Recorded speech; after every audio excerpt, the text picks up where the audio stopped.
Okay guys, so this week's episode of Mental Wealth, we've got guest Angus Robinson. He's got his own business called Headtorch, and it focuses on mental health itself.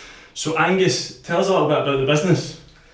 Well, what we do is mental health in the workplace. Mm-hmm. We take a proactive approach to that. So it is like if you imagine the health and safety world. Mm-hmm. So if you put somebody up on the top of a building, Mm-hmm. there is a foreseeable risk that they would fall off. Mm-hmm. Yeah, so you prevent that from happening. Yeah. So we ask the same question about mental health. Why is it if you expect more of somebody, you maybe take away resources, you maybe don't support them, Mm-hmm. and things like that, then there's a stress at work incident. Mm-hmm. Yeah. So why not prevent that from happening in the first place? Yeah. So is it about kind of preventing that from happening, or is it how do we help the employee cope with that? Is that where you're focusing? No, it's more about preventing. Or preventing it. Yeah, Okay. yeah. Right. So you can do that, right, but first of all being aware, being educated, Mm-hmm. and then by spotting signs early, Mm-hmm. yeah, Mm-hmm. and then knowing what to do. Mm-hmm. Yeah. Yeah, I can definitely relate to that because I spoke to Blair about this. I worked for Jaguar Land Rover down in Liverpool for a year as an undergraduate engineer, and they threw me into right into the deep end. I did ask for it. I said I want a proper job. I don't want to be making the teas. So they gave me what I asked for, and it was really intense for the first couple of months. I was really stressed. Those days where I didn't want to go into work, and those times where I could have definitely benefited from it. And there wasn't anyone to talk to about it. I spoke to my manager, but there wasn't anyone like a professional, someone like yourself to speak about. So it's a really great service. Mm-hmm. So how did you come up with the idea then? What was it that sparked it for you? Well, my business partner Amy McDonald, it was actually she came up with the idea and founded Headtorch. I got involved as she was founding it, and so I was involved in. At that time, I was involved in medical devices, and so those devices were all innovative, new, cutting-edge things, and it was about getting those out into the market and people using them and all that stuff. And so in a way, it was similar with Headtorch because it was a new concept, a new approach. So how do we get people to adopt this? That became the question. Yeah, that's how I got involved in it. Because it's definitely one of those things that you see a lot of people that are physically first aid trained. So do you also sort of prep people to be sort of mental health first aiders as well? Or We don't actually, right? So mental health first aid. So think about first aid, right? If you're a first aider, what you're doing most of the time is an incident has happened. Right. So you're then supporting and helping. Yeah. So mental health first aid tends to be you're waiting for that incident to happen, Right. Okay. and then you help. Yeah. Whereas what we want to do, a lot of mental health solutions wait for the wheels to fall off the wagon. We want to keep the wheels on the wagon. Yeah. So proactive approach. Proactive. Yeah. We talk about mental fitness. Everybody knows how to be physically fit. Yeah. Mental fitness, not everybody knows how to do that. So we talk a lot about that. We talk about resilience, supportive conversations, all these types of things. I've not actually heard that term before, mental fitness. Can you talk a bit more about that? Mental fitness, the first person I heard talk about that, we worked with a guy who was a police officer, and as a very young cop, he was at Lockerbie. Yeah. Right. Okay. The plane crash. And so he said that was far worse than anybody ever imagined. Yeah. They had very, very traumatic things to deal with. And at the end of it, he said, "Okay, what's the support here?" And his boss said to him, "Go and get pissed, son." Right? Yeah. And so he didn't like the thought of that as being his support. So he made it a life's mission to be mentally fit. So for him, that was things like doing yoga, meditation. He cycled a lot. So it's about doing things that are right for you, and Some of it is, without a doubt, physical exercise, because that's very good for your mental health. Yeah. Connecting with people, So that's really important. Yeah. Well, not even networking, but it's more what you do to create social connections, your friends, your family, your community, all of that. You'll actually have a longer life expectancy if you have really good connections.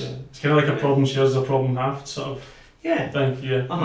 And what you find is you quite often you will get, say you do physical, so I do boot camps, so that gives me physical exercise. It also gives me that connection with people.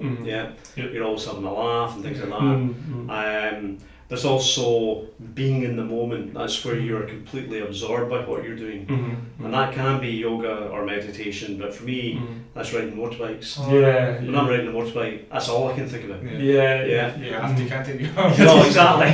I like that you speak about and the community aspect, because I think by nature as humans we are. Social animals, animals, really. 100%. Think about it, so that kind of going back to that and connecting with nature as well. So that's something that you kind of promote as well. I mean it's whatever works for you. We do an exercise with people and we get to think about the 5 ways of well-being. So that is connect, it's learn, so life's ongoing journey of development. It's be active, so physical activity, notice, so be right in that moment, where you're completely absorbed, and then to give back as well. And we do an exercise where we get people to think about that, and also what they're not doing. What would you like to do, And it's amazing what absorbs people, it could be motorbikes, it could be rock climbing, it could be fishing, it could be knitting, it could be Lego, it could be one woman said that she does half an hour's Lego every day. Makes something out of Lego half an hour every day, and she is absolutely absorbed by it. It's just trying to find that advice almost to kind of just keep your mind at ease. It's just whatever works for you. I recently I took up golf. I took him to the Limp, remember the Royal Limp Park? But I think, see, for me going to the driving range, that clears my mind. Like just to see nature again, just being in the open, and I quite enjoy that. So, what sort of jobs did you have prior to Headtorch? You just sort of mentioned. I know you mentioned. I know. I don't know. Varied. So I started my career in the shipyards in Glasgow. I was an apprentice there. Right. Okay. And finished my apprenticeship as a fabricator welder. Then I went to college, got an engineering degree. And worked for a number of different companies then, big American corporate was one of them, and did all sorts of jobs, project engineer, value improvement engineer, I did purchasing. I finally got into operations management and general management, and then after that I started my own thing. Right. Okay. That's quite similar. I work with Babcock and kind of a similar, not shipyards, but kind of similar. How did you enjoy that, or was it something you were just doing? So I had a bit of a car crash as a school career. Right. And so I thought I'll do an apprenticeship. And I remember I didn't particularly enjoy that. And I remember welding one day and putting the shield up and thinking, I can't do this now and I can't do it anymore. I need to do something different. So I went to night classes, got what I needed to get in and do an engineering degree. Good stuff. Good. But so I've already seen your motorbike outside. Other than, and you touched on physical fitness, and you also mentioned a few other things. But what would you say could you just go through the five pillars again that you said about mental for positive 5 ways of well-being. So there's the first one is connect. So that's who and how you connect with people. And then it's learn. So that's life's ongoing journey of development. Then there's be active, so physical activity. Then to notice, which is when you're completely absorbed, there's no chatter going on in your head. And then there is give. What do you do to give back? And that can be as simple as being nice to somebody, saying hello to somebody. Opening the door for someone. Yeah, exactly. It could be as simple as that. Or it could be doing something really big for charity, or Cool. Is there anything else you would sort of add to the 5 pillars, or? Well, one thing we've thought about is spirituality. So whether you, no matter what religion you are, or if you have a religion, some people believe in everybody has their own beliefs. And so we have thought about adding spirituality to it. So meditation, I've tried meditation. I've downloaded the Calm app. I don't know if you've heard of that one. And I know it takes a bit of time to get used to it and for it to work. But for me, I found that most of the time it is just being self-aware, isn't it? And a lot of the time it's just saying like connect with, feel your body touching it. How do you find meditation? Do you think it works for you, and do you think it works for everyone, or is it some people? I think the important thing is find what's right for you. And so you can have meditative experiences in many different ways. So sometimes at boot camp, when we're stretching or doing things like that, and you're looking at the sky and you're watching the birds flying and things like this, that can be quite a meditative experience. Even just the sound of nature when you hear the birds. Exactly, or listening to the wind. Or it could be lying in a bath, and just kind of chilling out, or whatever it is. For me, it doesn't have to be prescribed. Sometimes, for a lot of people, I do my 5 or 10 minutes meditation or whatever it is, and that's really good. For other people, it's more fluid than that, I think. I think obviously, like when you were saying being in the moment, I've definitely felt there's been times when I've just been stressed and I've went swimming. And say, I think it was maybe one night there was 3 800 metres we were doing, that was the main set, and 800 metres is 32 lengths. And I remember this was just after my uni exams, and I overshot it by about 100 metres. Everyone's like, stop, you're doing too much. But I was just so just in the moment and in the zone. So everything about me was just like. I found as well with exercise. I used to do it for physical, just solely for physical fitness. But more recently, I've been doing it more just for mental fitness, because I find that it does, it reduces stress, and I think I enjoy it more now, because I know in my head I'm not going to get huge arms, I'm going just to get fit, and I'll hit the bag and I'll do those kind of things. So definitely I think that's something that people should be conscious of more, rather than trying to lose weight. But with COVID and the lockdowns and things like that, what have you seen a spike in people's, or a deterioration in people's mental health through that? I think that if somebody was struggling beforehand, a lot of people are struggling more now. If somebody was anxious before, right, their anxiety levels are probably going to be higher now. We've been living in a world where we've been told, don't socially connect, and that was wrong. It was don't physically connect. Keep a physical distance, not a social distance. There's a big difference between the two of them. So using things like Zoom and is that what you mean? What I mean is that we were all told to socially distance. That's the wrong message. The right message would be to physically distance. So keep your 2 metres apart, be safe, and all those things. But keep your social connections. They're really, really important, and they will help you get through that. And I'm maybe splitting hairs, but I think it's quite important. I think it's very important, actually. And I think it was Bill Gates said they got the wrong message. And there's also, it's interesting, a lot of people are going back to the workplace now. And I was in today. Yeah, Oh, were you? Yeah, I was. Oh, wow. Yeah. Was that the first time? First time after my isolation. Yeah. Oh. Yeah, so it's good. It was so much harder. See, once you going back in, it's just because I used to travel to Helensburgh every day, so an hour there and an hour back. Yeah. So working from home is a lot. I still get the work done, but it's a lot. I think it's been good for my mental health. Like I've had more time Yeah. to relax and time off, and it's been a lot better for me. So it's worked out well in that sense, but I know for other people it's been really difficult because I live with family, but some people who live alone, working from home all day, really you're locked in there, and there's nothing really It can be to. very hard. But also, I think there's a whole host of different reactions to going back to work in the workplace. Some people can't wait. Yeah. Other people, well, do a bit of both. Some people are quite reluctant to even go Some back. are very reluctant. Yeah, absolutely. I think there's maybe one or two people I know that are just. I think I was reading somewhere that a lot of people are feeling anxiety as well to go back to work. Is that something you've heard of or you've definitely. experienced? Definitely, people are worried.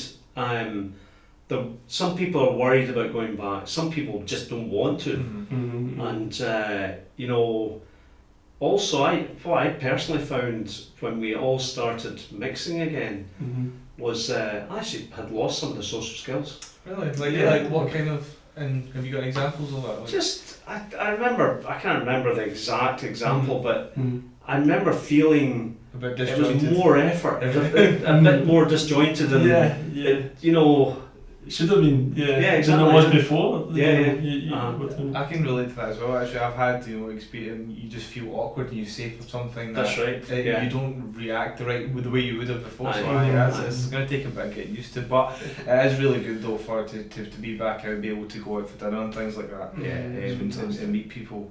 So hopefully we've seen the worst of it now and we're coming through. The interesting thing, so our boot camp, they were really good. They put boot camp on Zoom all the way through lockdown. Oh, that's good. Yeah, they made a huge effort, and that was fantastic. The interesting thing about it was you got the exercise, but you didn't get the other stuff. You didn't get the social bit. And when we started back in the park, the first thing you heard was this murmur of voices talking, and it was wonderful. It was wonderful. The instructors really struggled to get us to do stuff because everybody's too busy talking. Exactly. I used to box for about 3 or 4 years, and that was kind of like that. It was a community thing. We trained together, and it's like you feed off each other. And there's a bit of that competition as well. I'm sure you have the same where you try, keep going and do the other guy. And so I think that wee bit's good as well for your brain and keeps you going. Definitely. And sort of during lockdown, did you find it sort of difficult to give people the help that needed it? Sometimes, like when due to the sort of restrictions in place from face to face, when you were sort of working. It's interesting. So when lockdown happened, everybody cancelled everything. Everything stopped. Right.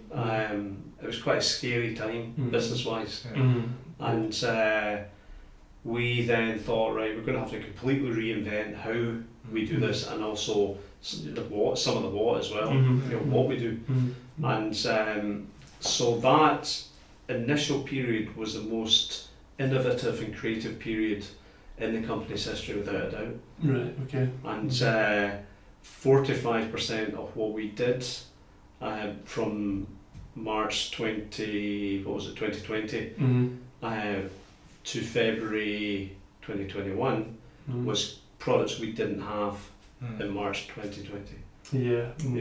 So was that more online things I take it? Online, but also different. What we did was we thought, right, what would help people? What do people need? And so we created a whole lot of new stuff, and then a different way of delivering it. So it was on our team. A different approach of sort of. I've seen that a lot where a lot of businesses have been forced to adapt, and we've seen the best come out of them because of that.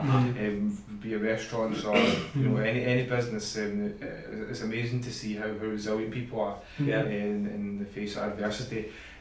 So like with it's obviously you care about people's mental well-being, and that's what kind of motivated you to start. But in terms of life in general, what pushes you? What's your why? Like your purpose? Do you feel? That's a big question. That's a big one. Another one of my favourites. That's a good one. Always in there. What's my why? Well, it is interesting. I've always been involved in things, almost always, which give people, which help people, or which help people grow, or they help people help people to be more healthy, whether it's physical health or mental health. So I get a lot of satisfaction out of, I don't want to say helping people, but a lot of satisfaction is seeing people grow. And so when we get somebody saying, who's been in one of our courses, okay, now I understand mental health, I'm going to use what we've been talking about every day, or I knew exactly what to do when one of my colleagues was struggling, or stuff like that. You get a real kick out of it. Have you got any kind of stories that I'm not sure if you're allowed to share them, but like not obviously too specific, but things like that, examples of like success stories? We've done some work in the shipyards. Right, okay, good. And that was a really interesting experience, because it was the first time in 33 years I've been back. And so we went in, and the very first session, it was face to face, and we were going round the room, and we were saying, okay, tell us who you are, what do you do, how long have you been here, and things like that. And we got to this guy, and he said, listen to me, son, I've been here for 48 years. And first of all, I didn't know that was possible. But we've actually met a lot of people who have really long service. And so 48 years. And he goes, and I'm telling you right now, son, this is not happening, right? You will not get us to talk about mental health. It's not going to happen. Great start. 2 hours later, he was banging the table and he's going, this is really important. Everybody's got to have it. And that is probably one of my proudest moments at Headtorch. To see that change. That complete change around. And we don't force it, we just let people think about it, and hopefully there's that light bulb moment. And did you see that light bulb? Like, what kind of caused it in this particular person? Like, what do you? I think it's a combination of things, because we say, look, everybody has mental health. It's good, average, poor, whatever it is, and we all have it. And like your physical health, it changes. That's totally normal. It'd be abnormal if it didn't change. So we're putting across messages like that, and then we'll get people to practice. Okay, how would you have a supportive conversation? Well, I don't really know. Okay, so if you were in the pub, right, and one of your friends wasn't, their usual self, what would you say? What you say? How you doing? What's the script? What's going on? Stuff like that. That's you start to have a supportive conversation. It's almost trying to take it from their stance and at a relatable level, which they can sort of relate to for them to say, wait a minute, this is actually... They've probably done it themselves without realising, but it's just many times. Being conscious of it and making sure they're just doing it all the time. So that's a really good way to break down that stigma, because obviously when people say mental health, they think the problem. They don't think it's a constant thing. Mental illness, that's what the connotations of it is. So in terms of taking Headtorch to the next level or future plans, where do you see it going? What is like the vision in your head? Where do you want to take it to? We want to reach a lot more people. We want to work right across the UK with potentially some international work. We want to work with organisations top to bottom, the whole, so we're working with the more senior people, work with the line managers, work with direct people as well. And also one of the things we're really good at is innovating, coming up with innovative ideas about how to get that message over, how to deliver and so on. There's a lot of kind of people that are on the higher levels of a company that are quite sort of challenging to work with at times, or do they all sort of it's well, the most important thing, Mm-hmm. right, is first of all getting the buy-in from the people at the top. Mm-hmm. Yeah. Because if you don't get that, Mm-hmm. it will only ever be box ticking. Mm-hmm. So that's the number one thing to do. Then, once you've done that, then get line managers, because the relationship the line managers have with staff is a huge impact. Yeah. Can have a huge impact. Mm-hmm. Yeah, Mm-hmm. and then your direct people as well. And but you get with the more senior people, the questions are different, the things they're interested in are different. Mm-hmm. But we know that we can be really impactful, Mm-hmm. at all levels. Yeah. Yeah. Mm-hmm. So with the companies you're working with at the moment, are they small businesses or medium, or what kind of? It's a whole It's just a mix. whole range Whole of mix. it, We're okay. working actually today. We're working with a company with nine staff. Mm-hmm. We are also about to start working with a company of 2,500 staff. Oh, right. Yeah. Yeah. So it's So it's all. Mm. It's And is all. it the same approach then you take with that, or is it? It's some of it is. Mm. Some of it's not, because you with 2,500 staff, you've got you'll have different ways of reaching all those people as well. Different sort of activities, sort of different sort of approach at times. Yeah. I can't really get them all in one room. Well, actually, you almost can with Yeah. a webinar or Yeah, something. yeah. Unless it's a stadium. So we've got a wee fun question for you. Right. We've got, so this is something that we do most, I guess. So Valentini's 2 scoop tub combo. What are you picking? So 2 scoops in the tub. 2 scoops.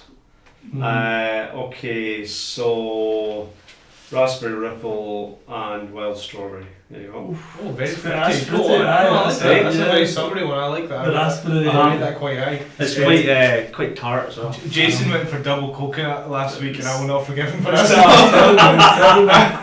Double coconut. Terrible. But yeah, so this is the question we ask everyone that comes on is, so when I say the words, the name of the podcast is mental wealth, so when I say mental wealth, what does that mean to you? What comes into your head when you hear that? I thought it was an interesting name, actually. Mm-hmm. That was my first reaction. Mm-hmm. I would like to think of it as being mentally abundant. Yeah. Mm-hmm. So having, and that's probably many things, but it is, you've got good mental health, you've got good intellect and so on, and things like that. And physical health as well. And the reason we came up with that name was, from speaking to business owners, I believe that a lot of people are mentally wealthy before they actually start making the money. So they work on themselves and they become that person before they can actually become that person to ask for the bill. Do you know what I mean? Do you agree with that? Yeah, it's an interesting thing because so I've done some big mountain bike races, and I've done 2 that were 7 days back to back. Yeah. And so the 350 miles over 7 days, and you need to be physically fit. Yeah. But that's only about 60%. Yeah. Yeah, you've got to have that mental toughness. Yeah. Mm. Your mind has to be in the right place. Yeah. Otherwise, you'll never get to the end. Yeah. I'm definitely, I've had that before. In boxing, physical exhaustion. Exactly the same. Or swimming as well. And you don't want to go anymore. Your brain tells you not to. So how do you cope with that? Like, how did you cope with that when you were doing the mountain biking? So the first one was a bit of a shock because I saw it online and I thought, oh, I gotta do that. Yeah. But the entries were shut. Mm-hmm. So I thought I'll phone the guy, and I phoned him, and I said, you have to let me do this. And he went, okay. Mm-hmm.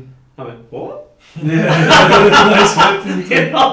And he I went, oh, all right. No, after this. And it was only 6 weeks away, and I hadn't trained for it properly. Okay, yeah. And you can't catch that up in Yeah, 6 weeks, I know, right? it's hard. And so it was a shock to the system, and I just went and did it, and I just gritted my teeth and got on with it.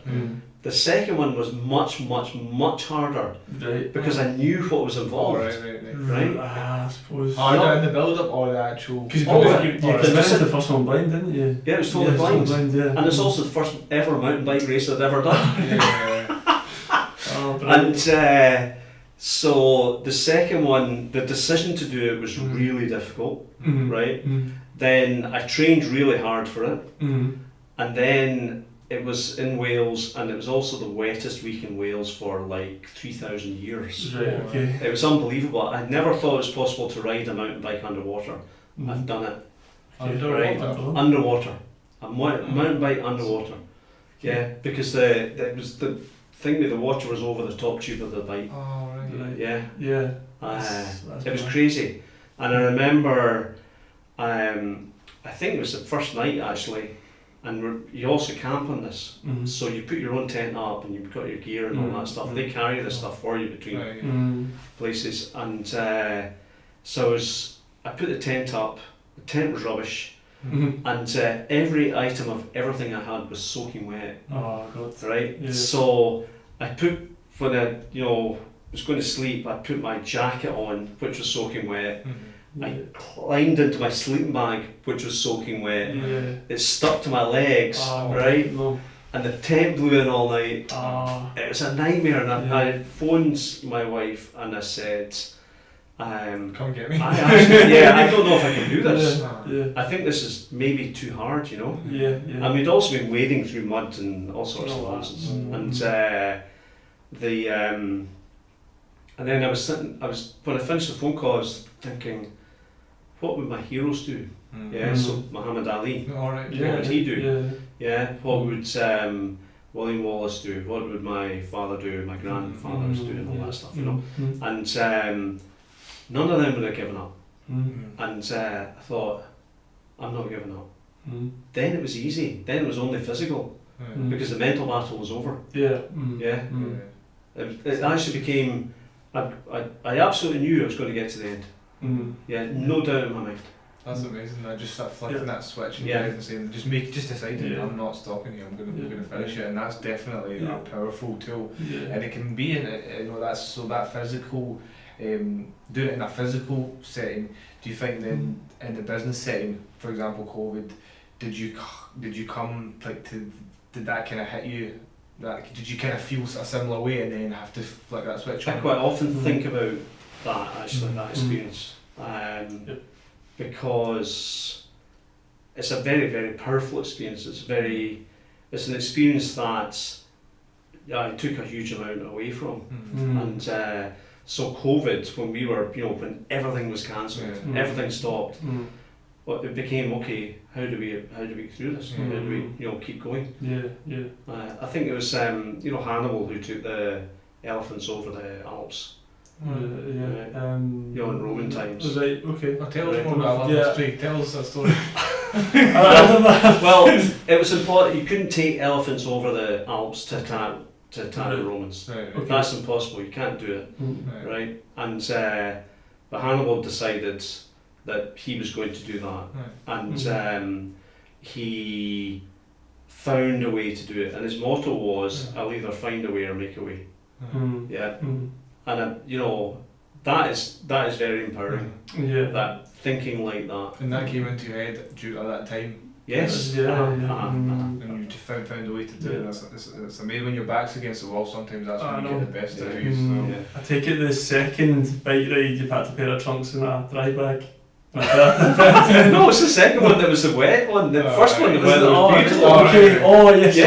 The second one, the weather, honest. I had never experienced anything like it. Right, okay. And also I've got some photographs at the end of it, and it was like going to war, of what I imagine that's like, and it became a real brotherhood in the trenches. And I remember the weather improved slightly, and I was walking through in a delirious state, and not sleeping properly and all this stuff, and walking with one of the guys I was riding with, and one of the sponsors came towards us, and he had this huge, enormous van with all sorts of gear in it and all that. And I said, "Are you sleeping in your van?" And he's going, "Uh-huh, I'm in Europe." And I said, "Everything I've got is soaking." And he goes, "I've got a spare tent. You can borrow it." Oh. I went, "Really?" And he goes, "I've got a spare sleeping bag as well. You can borrow that." Oh, I said, right. "You're an angel from heaven." It's got a tumble dryer as well. And so he lent me all that stuff. It was incredible. And then we would sit round in a kind of small group, and I had some cake that my wife had given me, which was, still in my plastic bag, so it wasn't soggy. Somebody else had cigarettes, somebody had rum, somebody had coffee. I don't smoke, but I was smoking. And it was wonderful. Good stuff. Fantastic. That does sound good. I mean, I don't think I'd attempt it. I know. Anyway, Angus, thanks for coming on the show. It's good to have you on. Obviously, Thanks it's a very great much. mental wealth podcast. We couldn't not have you on. At the end of the day, thank you very much. I really flattered. So anyway, guys, Headtorch. Links will be in the description below. Is it LinkedIn? You've got We've got LinkedIn, but it's website as well. Okay, website as well. Headtorch.org.